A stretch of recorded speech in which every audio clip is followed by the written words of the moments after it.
لا إله إلا الله وحده لا شريك له. إن الحمد لله نحمده ونصلي على رسوله الكريم. أما بعد، أعوذ بالله السميع العليم من الشيطان الرجيم. بسم الله الرحمن الرحيم. وجاء من أقصى المدينة رجل يسعى قال يا قوم اتبعوا المرسلين اتبعوا من لا يسألكم أجرا وهم مهتدون وما لي لا أعبد الذي فطرني وإليه ترجعون أأتخذ من دونه آلهة إن يردني الرحمن بضر لا تغني عني شفاعتهم شيئا ولا ينقذون إني إذا لفي ضلال مبين إني آمنت بربكم فاسمعون قيل ادخل الجنة قال يا ليت قومي يعلمون بما غفر لي ربي وجعلني من المكرمين وما أنزلنا على قومه من بعده من جند من السماء وما كنا منزلين إن كانت إلا صيحة واحدة فإذا هم خامدون يا حسرة على العباد ما ياتيهم من رسول إلا كانوا به يستهزئون ألم يروا كم أهلكنا قبلهم من القرون أنهم إليهم لا يرجعون.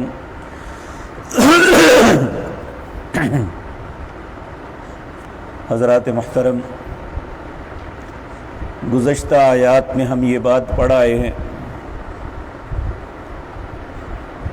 کہ اللہ مالک نے ایک بستی کی مثال دی جس کے متعلق ائمہ مفسرین کہتے ہیں یہ روم کا ایک شہر انطاکیہ تھا،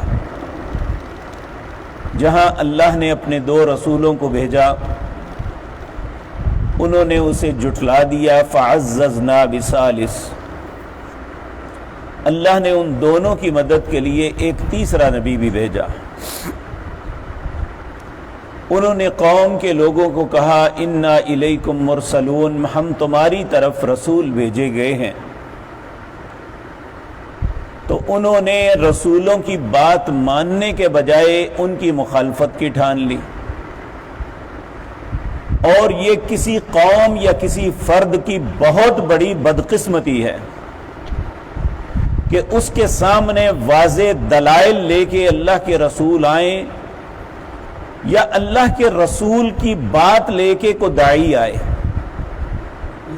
وہ اسے قبول کرنے کے بجائے الٹا بحث میں پڑ جائے. یہ کسی کی بھی بدقسمتی ہوتی ہے. اللہ ایسی بدنصیبی سے محفوظ رکھے. اور ایسے لوگوں کا انجام اس کا تذکرہ بھی ہے ان آیات میں. لیکن اس کے برعکس اگر پوری قوم میں چند لوگ یا ایک فرد بھی نبیوں کی اطاعت اور فرما برداری میں آ جائے تو اللہ کو پھر ساری قوم کی کوئی پرواہ نہیں ہوتی. اللہ اس ایک بندے کی عزت اور تکریم کرتے ہیں. یہاں بھی بات یہی ہے کہ ساری قوم مخالف ہے. اگر آج لوگوں کے ذہن کو دیکھا جائے تو کہتے ہیں جو لوگ کثرت میں ہیں وہی ٹھیک ہیں، جبکہ اللہ رب العزت نے اپنے حبیب کریم صلی اللہ علیہ وسلم کو فرمایا ان تطیع اکثر من فی الارض یضلوک عن سبیل اللہ، اگر آپ بھی زمین پہ رہنے والے اکثر لوگوں کی بات مان لیں تو اصل رستے سے بھٹک جائیں گے. تو یہاں اللہ نے ایک بندے کا تذکرہ کیا. اس کے متعلق ائمہ مفسرین کہتے ہیں اس شخص کا نام حبیب تھا. یہ نجار ترخان کا لکڑی کا کام کرتا تھا. شہر کے ایک کنارے پہ جس طرح شہر کی مضافاتیاں بستیاں ہوتی ہیں اور عمومی طور پہ شہر کے کناروں پہ جو لوگ رہتے ہیں وہ غریب لوگ رہتے ہیں. شہروں کے وسط میں جو متوسط اور اچھے لوگ ہوتے ہیں یعنی جن کے پاس زیادہ مال و دولت ہوتا ہے وہ شہر کے وسطوں میں رہتے ہیں. اور جو مضافاتی بستیاں ہوتی ہیں شہر کے ارد گرد وہاں غریب لوگ رہتے ہیں. اس بستی کے اندر سے جو شہر کے کنارے پہ تھے کہا وجاء من اقصى المدینہ، اس شخص کو پتہ چلا کہ لوگ مل کے انبیاء کی مخالفت ہی نہیں انہیں مار رہے ہیں، وہ نبیوں کی مدد کے لیے۔ اس نے یہ نہ سوچا کہ ساری قوم ایک طرف ہے، میں اکیلا کیا کر سکتا ہوں، بس اس نے یہ سوچا کہ میں جاتا ہوں، جو بھی ہوگا دیکھا جائے گا۔ حقیقتاً اگر دنیا کے اعتبار سے دیکھا جائے تو یہ پاگل پن ہے، لیکن اللہ کی نظروں میں یہ بڑی محبوب بات ہے۔ انسان بے شک اپنی جان دے دے لیکن اسے نبیوں کے ساتھ ہونا چاہیے۔ یہ باتیں جب پڑھتے تھے تو بڑا عجیب لگتا تھا، یہ کیسے ہو سکتا ہے کہ انبیاء اور رسل کا ساتھ چھوڑ کے انسان کسی اور کا ساتھ دے۔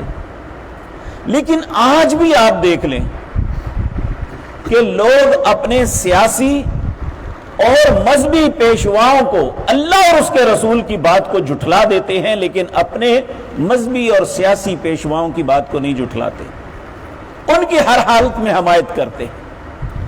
یہ ایک ایسی خباثت ہے جو اللہ کو ناراض کر دیتی ہے۔ اللہ رب العزت ہمیں سمجھ عطا فرمائے۔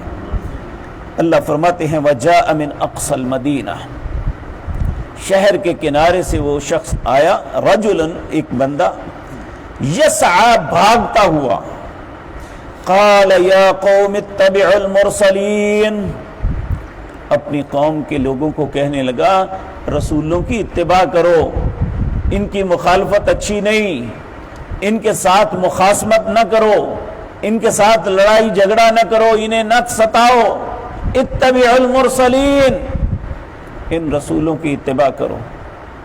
اتبعوا من لا يسألكم اجرا، ان کی اتباع کرو کہ تم سے پیسے تو نہیں نہ مانگتے، تمہیں ہدایت کا رستہ دیتے ہیں، تمہیں اچھی بات بتاتے ہیں۔ اتبعوا من لا يسألكم، اور تم سے کچھ نہیں مانگتے، وہم محتدون، تمہیں ہدایت کی بات ہی بتاتے ہیں۔ پھر اس نے جب دیکھا کہ قوم کے لوگ ہر بات پہ بگڑ رہے ہیں، پھر وہ اپنی ذات پہ بات لے آئے۔ یہ ایک مومن کی دانائی اور عقل مندی ہوتی ہے کہ جس بات پہ کوئی چڑے وہ نہیں، ایسے انداز میں بات کرتا ہے کہ لوگوں کو سمجھانے اور خیر خواہی کا عنصر نظر آئے۔ کہنے لگا وما لی لا اعبد الذی فطرنی والیہ ترجعون، میرے لیے کیا ہے کہ میں اس ذات کی عبادت نہ کروں جس نے مجھے پیدا کیا، صرف پیدا ہی نہیں کیا، وَإِلَيْهِ تُرْجَعُونَ، مجھے لوٹ کے اسی کے پاس جانا ہے، میں اس کی کیوں نہ عبادت کروں۔ یعنی یہ ایک سمجھانے کا اچھا انداز ہے کہ اپنی ذات کو ٹارگٹ کیا کہ وَمَا لِيَ لَا، میرے لیے کیا ہے، أَنْ أَعْبُدُ الَّذِي فَطَرَنِي، میں اس ذات کی عبادت نہ کروں جس نے مجھے پیدا کیا ہے، وَإِلَيْهِ تُرْجَعُونَ، لوٹ کے مجھے اسی کے پاس جانا ہے۔ أَتَتَّخِذُ مِن دُونِهِ آلِهَةً، کیا میں اللہ کے علاوہ کسی اور کو الہ پکڑ لوں؟ إِن يُرِدْنِ الرَّحْمَنُ بِضُرٍّ، اگر وہ رحمان مجھے تکلیف دینے پہ آ جائے، لَا تُغْنِ عَنِّي شَفَاعَتُهُمْ شَيْئًا، دنیا میں کوئی بھی نہیں جو سفارش کر سکے رحمان کے ساتھ، وَلَا يُنْقِذُونَ، اور نہ مجھے اس تکلیف سے نکال سکتا ہے۔ اللہ رب العزت دوسرے مقام پہ سورۃ یونس کے آخر میں فرماتے ہیں إِن يَمْسَسْكَ اللَّهُ بِضُرٍّ فَلَا كَاشِفَ لَهُ إِلَّا هُوَ، اگر اللہ کسی کو تکلیف میں مبتلا کر دے تو اس کی ذات کے علاوہ اسے تکلیف سے کوئی نہیں نکال سکتا۔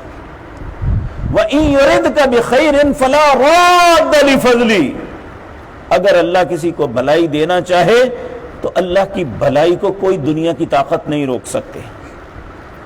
تو یہاں بھی اللہ رب العزت کی ذات کے متعلق کہتے ہیں کہ اتخذ من دونہ آلہۃ، کیا میں اللہ کے علاوہ کسی اور کو الہ بنا لوں؟ ان یردن الرحمن بضر لا تغنی عنی شفاعتہم، اگر رحمان مجھے تکلیف دینا چاہے تو دنیا میں کوئی سفارش نہیں کر سکتا، ولا ينقذون، اور نہ ہی مجھے میری مدد کر سکتا ہے، مجھے مصیبتوں سے نکال سکتا ہے۔ اگر میں ایسا کروں انی اذا لفی ضلال مبین، میں تو بہت بڑی گمراہی میں پڑ جاؤں۔ یعنی رحمان کے علاوہ اگر کسی اور کو کہوں کہ یہ بھی کچھ کر سکتا ہے، یہ میری مدد کر سکتا ہے، یہ میری مصیبتیں ٹال سکتا ہے، تو میں اس وقت بہت بڑا گمراہ ہوں گا۔ انہوں نے کہا تم بھی اسی رستے پہ چل پڑے ہو۔ وہ اسے مارنے لگے۔ وہ کہنے لگا اگر یہی بات ہے تو انی آمنت بربکم فاسمعون، تم سب سن لو، میں اس رب پہ ایمان لاتا ہوں جس نے ان رسولوں کو بھیجا ہے۔ اور انہوں نے اتنا مارا کہ اس کی جان نکل گئی۔ اور یہاں یہ بات بڑی اہم ہے، جب کوئی بھی انسان فوت ہوتا ہے، نبی کریم صلی اللہ علیہ وسلم نے بھی اس بات کی تصدیق، یہاں تو مبہم لفظ ہے، نبی کریم نے واضح طور پہ فرمایا جب کوئی بھی انسان فوت ہونے لگتا ہے تو اس وقت اس کا اگلا جو مقام ہے اسے دکھایا جاتا ہے۔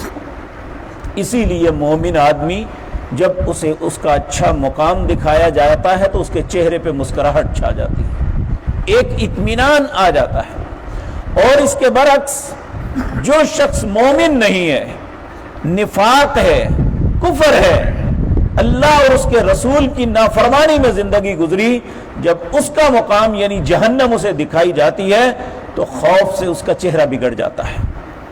اور ہم دیکھتے ہیں نیک اور صالح لوگ، ہمارے شہر کے ایک بہت بڑے عالم دین محدث حافظ عبد المنان نور پوری رحمہ اللہ، ہم نے انہیں دیکھا کہ عام زندگی میں بڑا سادہ، اور جس وقت وہ فوت ہوئے تو اتنا خوبصورت چہرہ تھا، ایسا سفید تھا کہ پوری زندگی ایسی ان کے چہرے کو نہیں دیکھا تھا۔ تو یہ اللہ کی طرف سے ایک مہربانی ہوتی ہے کہ اللہ اس کو اس کا مقام دیتے ہیں۔ اور ایک فطرتی بات ہے کہ آپ کسی کو خوش دیکھیں نا، اس کا چہرہ چمک رہا ہوتا ہے، سرخ ہو جاتا ہے، کیوں؟ اسے ایک عجیب سی خوشی ہوتی ہے اندر۔ اور جب خدا نخواستہ اللہ سب کی حفاظت فرمائے، کوئی انسان کو غم، فکر، کوئی ایسا دھچکا لگتا ہے، اس کا چہرہ مرجھا جاتا ہے، اس کے چہرے پہ سیاہی چھا جاتی ہے۔ بالکل یہی کیفیت مرتے وقت انسان کے ساتھ ہوتی ہے۔ تو اللہ رب العزت اس کی کیفیت کو بیان کرتے ہیں، وہ مار کے جب مار دیا اسے، جان نکل رہی ہے، قیل ادخل الجنہ، اللہ نے اس کا مقام جنت دکھایا۔ اور مومن ہمیشہ خیرخواہ ہوتا ہے، اتنا مارا بھی پھر بھی قوم کی خیرخواہی کی بات کی۔ کہنے لگے قال یا لیت قومی یعلمون، کاش میری قوم کو یہ بات پتہ چل جائے، بما غفر لی ربی وجعلنی من المکرمین، کہ میرے رب نے مجھے معاف کر کے میری کتنی عزت اور احترام کیا ہے۔ میرے بھائیوں، جب احد کی جنگ ہوئی، بہت سے صحابہ شہید کر دیے گئے، تو جب انہیں اللہ کی بارگاہ میں پیش کیا گیا تو اللہ نے ان سے پوچھا کہ کیا چاہتے ہو میں تمہیں وہ عطا کروں؟ جب انہیں وہ نعمتیں دی گئی تو انہوں نے اللہ سے ایک التجا کی، اے ہمارے مالک و خالق، کیا ہمارے پچھلوں کو پتہ چل سکتا ہے کہ تو نے ہمارے ساتھ کیا کیا؟ تو اللہ رب العزت نے آیتیں اتار دی، وَلَا تَقُولُوا لِمَنْ يَقْتَلُ فِي سَبِيلِ اللَّهِ أَمْوَاتًا بَلْ أَحْيَاءٌ عِنْدَ رَبِّهِمْ يُرْزَقُونَ، انہیں مردہ مت کہو، اللہ کے ہاں یہ رزق دیے جا رہے ہیں۔ فَرِحِينَ بِمَا آتَاهُمُ اللَّهُ مِنْ فَضْلِهِ، وہ بہت خوش ہیں جو اللہ نے اپنے فضل سے انہیں عطا کیا ہے۔ یعنی گھر والے سمجھتے تھے یہی شہید ہو گئے، ہم لٹ گئے، مارے گئے، لیکن اللہ نے ان کی بات لوگوں تک پہنچائی۔ فَرِحِينَ بِمَا آتَاهُمُ اللَّهُ مِنْ فَضْلِهِ، جو تمہارے پاس ہے ان سے بہت زیادہ خوش ہیں ہمارے پاس جو انہیں عطا کیا گیا ہے۔ اللہ نے جو اپنے فضل سے انہیں عطا کیا، اللہ نے دنیا کو بتا دیا کہ تم یہ سمجھتے ہو کہ احد میں شہداء یہ ظلماً قتل کر دیے گئے، نہیں، فرحین، بہت خوش ہے، بما آتاہم اللہ من فضل، جو اللہ نے انہیں اپنے فضل سے عطا کیا۔ اور یہاں بھی اس مومن کو قتل کیا جا رہا ہے، اور جب جنت میں اللہ نے اسے داخل کیا، اس کی روح جنت میں پہنچی تو کہنے لگی قال یا لیت قومی یعلمون، کاش میری قوم کو پتہ چل جائے، بما غفر لی ربی، میرے رب نے مجھے کیسے معاف کیا، اور وجعلنی من المکرمین، اور میرے لیے کتنی عزت اور احترام کا معاملہ کیا. وما انزلنا علی، اب اللہ اس قوم کی بات کرتے ہیں، وہ تو شہید ہو گیا، اب اللہ قوم کے متعلق کہتے ہیں وما انزلنا علی قومہ من بعد، ہم نے اس کے بعد کسی قوم پہ من جند من السماء، آسمان سے کوئی لشکر نہیں اتارا، وما کننا منزلین، اور نہ اتارنے والے ہیں. ان کانت الا صیحۃ واحدہ، جب انہوں نے انبیاء کو مارا اور اس کو شہید کر دیا، اللہ فرماتے ہیں ان کانت الا صیحۃ واحدہ، صرف ایک چیخ نکلی تھی. فاذا هم خامدون، جنہیں اپنی طاقت اور قوت پہ بڑا بھروسہ تھا وہ سب کے سب ملیا میٹ ہو گئے. ایک چیخ نے پوری قوم کو ہلاک کر کے رکھ دیا.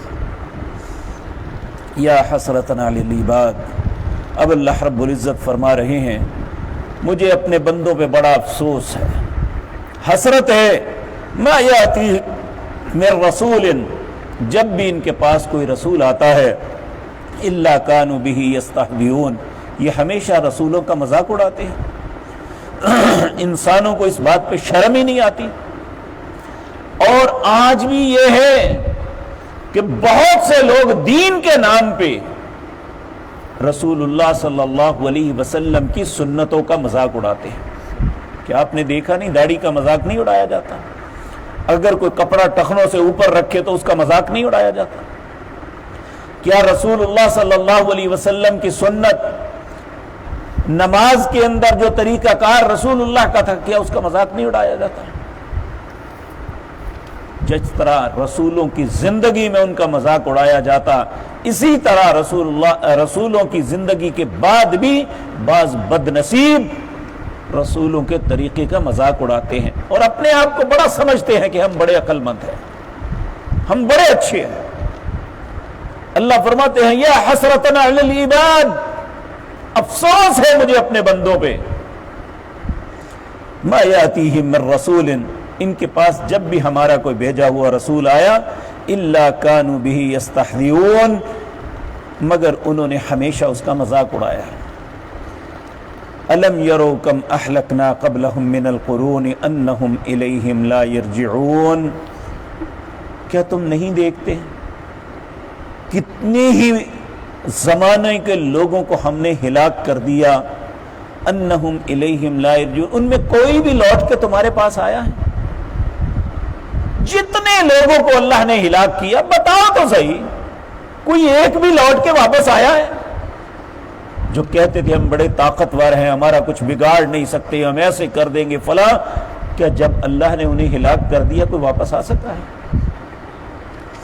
وَإِن كُلٌّ لَمَّا جَمِيعٌ لَدَيْنَا مُحْضَرُونَ، دنیا جہان کے لوگوں یہ بات سن لو، تم سب کے سب جمع ہو کے اللہ کے پاس حاضر ہونے والے ہو، اور حاضر ہونے کے بعد اللہ ہماری زندگی کے متعلق، ہمارے کردار کے متعلق ہم سے سوال کرنے والے ہیں. اے اللہ اس وقت سے پہلے ہمیں توبہ کی توفیق عطا فرما دینا. اقول قولی ھذا واستغفر اللہ.